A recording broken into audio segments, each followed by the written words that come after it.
ఇక breaking news చూస్తున్నాం. తెలంగాణ వ్యాప్తంగా జరుగుతున్న బీసీ బంద్ ఉద్రిక్తంగా మారుతుంది. హైదరాబాద్లోని పలు చోట్ల బీసీ సంఘం నాయకులు నిరసనలకు దిగుతున్నారు. బీసీ బంద్ నేపథ్యంలో తెరచి ఉన్న పెట్రోల్ బంకు పైన దాడికి పాల్పడ్డారు. బీసీ సంఘం నేతలు ఓ షోరూం పైన దాడి చేశారు. ఉద్రిక్తతల నేపథ్యంలో బీసీ బంద్ శాంతియుతంగా నిర్వహించుకోవాలని డీజీపీ సూచించారు. లేదంటే చర్యలు తీసుకుంటామని హెచ్చరించారు.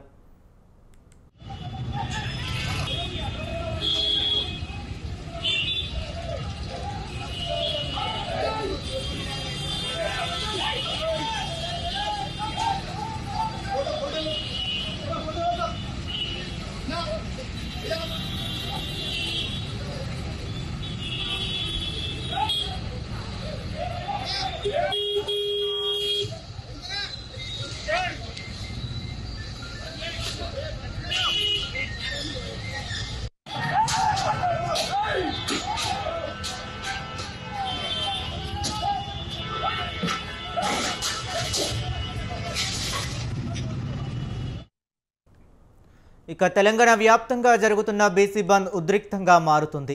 హైదరాబాద్లోని పలు చోట్ల బీసీ సంఘం నాయకులు నిరసనలకు దిగుతున్నారు. బీసీ బంద్ నేపథ్యంలో తెరచి ఉన్న పెట్రోల్ బంక్ పైన దాడికి పాల్పడ్డారు. బీసీ సంఘం నేతలు ఓ షోరూం పైన కూడా దాడి చేశారు. ఉద్రిక్తతల నేపథ్యంలో బీసీ బంద్ శాంతియుతంగా నిర్వహించుకోవాలని డీజీపీ సూచించారు. లేదంటే చర్యలు తీసుకుంటామని హెచ్చరించారు.